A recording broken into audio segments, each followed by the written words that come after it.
Hello, welcome, Cabbage here. In Final Fantasy Brave Exvius, War of the Visions Global, let's do a to-do list for beginners video. And then the first part of the video will be stuff that everybody should do, really recommended stuff from free-to-play all the way to whales. The latter part of the video will be optional stuff which you can do. Step 0, I would say, is to do the reset marathon. And I did make a video talking about the best UR characters, and then also some of the best lower rarity characters. I'll put links to those in the notes. And then once you've pulled the hatcher and then you have some nice units, it's time to decide who you want to use. And then as an example, I'll show you who I am using. So these are all the guys that I have. I've decided to focus on these guys for now. I think everybody wants to level up Monto. He'd be a good tank, and he's also very easy to level up. And then there's a Yashutara, a great damage dealer and also farmer, also very easy to level up. And then I think Phoebe, most people would want to go for her as well. She has Time Mage, like Quick and Haste, those are very useful spells. And then she also has a sub-job of White Mage, so she could be a healer, maybe for easier content. And then her Trustmaster is really good too. This will raise your agility, which is a very rare stat for any kind of equipment. And then because she's SR, very easy to max, so I can recommend her. Outside of those three, you can just use your UR units or whatever MRs or whatever that you like. Alright, and then once you have your chosen units, you want to be very focused on getting the materials to raise them up. And it is a little bit shocking to see how much stuff you need to gather in order to level them up, raise their jobs, raise their crystal level, their star level, all that stuff. So it's best to be very focused on that. But next, let's look at the shop here. And then this is the daily shop that rotates like 3 times a day. And then in here, I would say get all of the shards for Monto, so we'll get that. And then if your chosen UR character shows up, you can get shards for them as well if you have the Lapis. And then sometimes there will be characters that appear that are like MR or lower. If you really love an MR character, I would say go ahead and get the shards. If it's an SR or R, I would skip them, like Surges here. You're eventually going to pull the hatcher enough that you'll max these guys naturally anyway, so I'd stay away from those. And then while we're here, I would recommend getting at least one of all of these N rank equipments. I already have the bronze mace, so I don't want another. Rhinestone ring, I want maybe 3. This will be my second, so let's buy that. And then let's refresh the store. Let's see if we get any new equipments. Whoa, same as last time, alright. Well, we'll buy some more Mont. I will buy another Rhinestone ring, and that will be 3, so I think I'm good on that. And then here's Leot, but she is an R unit, so don't want to buy her shards. I'll just max her naturally in time. All of this other stuff I would skip, I think. But let's look at my equipment. Let's look at those N rank stuff. So yeah, like Javelin, Bronze Knife, Broadsword, stuff like that. I think you want to get one of each. If you do want to use a lot of thieves together in your gil farming team, maybe you want to get 2-3 bronze knives. And then leather hat, I would get 3 of these just because pretty much everybody can equip it. And then leather plate, this is also good, maybe get 2 or 3 of these, although not a ton of people can equip this. There's one other armor, like clothes or something, which anybody can use. You want to get 3 of those, I think. Bronze helm as well, maybe 2 or 3, but again, not a ton of people can use it. I would get more of the leather hat instead. And then there's also an N rank staff, just called staff. You might want to get 3 of those, because all mages can equip it. Black mage, white mage, green. So yeah, having a bunch of those would be useful. And then I guess while we're in equipment, I would say Level Excalibur up to 30 as quick as you can. So let's give him a few golds. Even 4 months later in JP, this is still one of the best weapons in the game. And then, yeah, nice attack at 120. Magic is pretty good at 72 as well. So like red mages or mage knights can also make use of it. And Gilgamesh also likes this sword. And then accuracy, 24. That's really good. It won't be too useful now here in the early game, but later on, like evade parties or like a certain floor of the tower, there'll be a very high evade team. So having the accuracy will be good. Okay, next. You want to clear the Beginner's Hall missions. Before you clear these will be on the main screen. But mine is here at the back far plane screen. But as you can see, if you clear all this, you get a 10-shot ticket. That's a nice free pull there. And then after you clear the tutorial, you want to clear as much of the story as you can, because you get lots and lots of materials. Let's look at my mission screen. So yeah, as we clear the story, we'll get lots and lots of materials. This is crazy. However, once you get these materials, you don't want to go crazy and say, oh, I got so much stuff, I'll just level up everybody. You still want to focus on your like 3 to 5 guys that you're really concentrating on. Because those materials will dry up real fast. Okay, next up you want to join a guild. I have not joined one yet because I was invited by somebody, but I forgot who they were. I'll go back and look for them later. But joining the guild, you get some rewards. You get to use chat for the people in your guild. And then later there will be guild battles, and it will be very important to set your teams for guild battles. So here we can see 3 slots. It'll be 3 teams against 3 teams. And then as we can see, we have an attack party here. So let's set my attack party.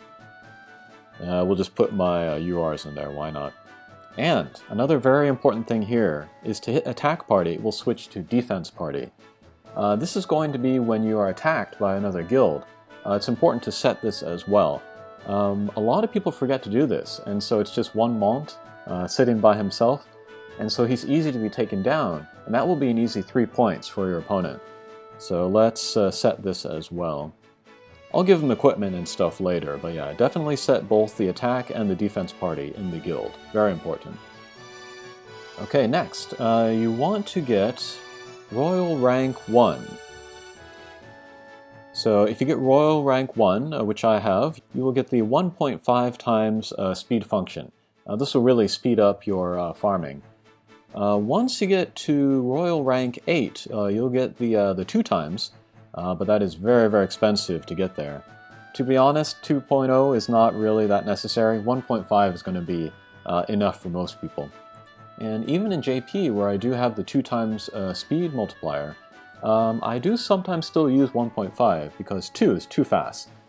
Sometimes if you need to turn off auto battle during farming, it can be too fast in 2.0. And then there's one other thing you can do to speed up farming if you like. So right before you go into a battle, you can go to battle settings. You can turn off ability effects. That will speed up things a little bit, so keep that in mind. Okay, let's go back to the main screen. You definitely want to do the Chocobo expeditions. And here, let's go to party formation. If we hit up here, we can select one element to farm from. I am choosing Twilight Woods here, because that will give me dark shards, which I can use to upgrade my Jiza. And those are difficult to get, so yeah, this is very nice. And then I unlocked these 2 slots. They cost 500 Lapis each. I would say do that. You can get more characters in there, you can get more up bonuses here that we see on Leot, and then also you can raise characters, more characters at once. Okay, and then one other thing that I would recommend to do is to watch auto battle. It's easy just to set auto battle and, put the phone away and go do something else. But if you watch Auto Battle, it'll give you a good idea of what your characters are capable of. And so you can learn how to play the game by watching it. It sounds boring, but it is useful. Okay, let's head to the far plane. I'm getting lots of friend requests, thank you.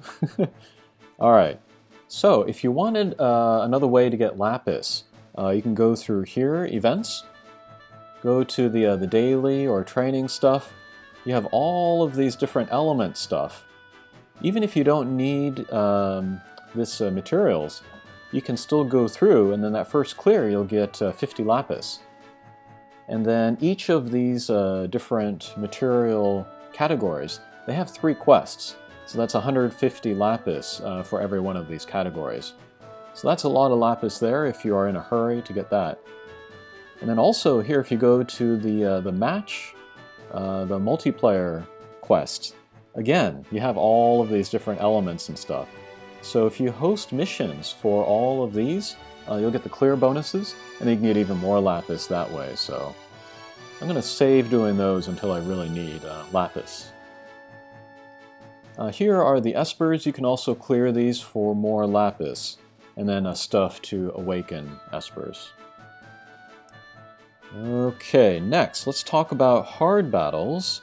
So if we go to the far plane, and then we go here to the lower left, and then we go here to the lower left again, World Quests, and then we get this map of the continent Arda, I guess. So we go into here, and then we have these different areas. If we go through here, we can play hard quests, and then if I beat this, I can get shards of like Monto or whoever else is featured. And then you can unlock new areas of this hard quest by playing through the story. So going through the story is very important. And what I am aiming for is this one here. So if I go through the story quests up to Pay With Your Life, then I'll unlock the hard quest for Jiza, who's my #1 priority right now. And then I can start playing that to get shards for her. And then also, as you unlock these different areas, you'll get these sub-quests. These are very easy, and then you also get fragments of thought. These are very rare, so you definitely want to be doing these. And then the difference between these blue quests and then these green quests. These blue quests are always available.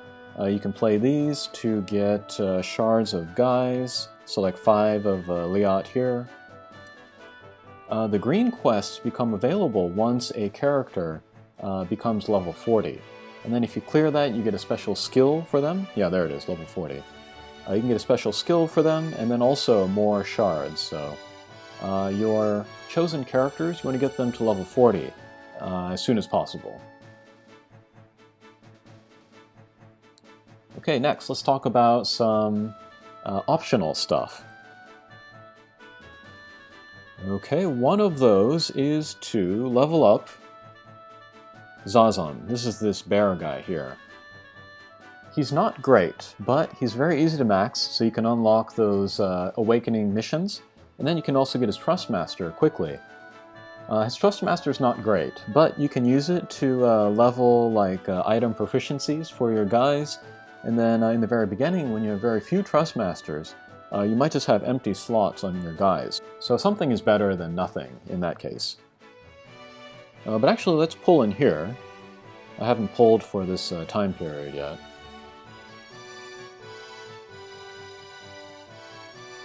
Okay, no Zazan, so I still don't have him. Okay, another optional thing you could do is craft weapons. And you get some kind of low-level recipes and things. I would hold off on crafting for now. I would wait for the limited time events to come around, because those weapons and equipment are much better than anything that we can get in the game right now. So I'd hold off. That should save you a bit of farming there. So for now, just use the N rank equipment and then also Excalibur. You should be fine for now. Okay, and I think that's all I wanted to say for my to-do list for beginners. Maybe espers and vision cards, you can also hold off on leveling those for now. Just really focus on your main units in the beginning. Okay, I think that'll do it for this video. Hope you're enjoying the game. Thanks for watching, and we'll see you again. Take care.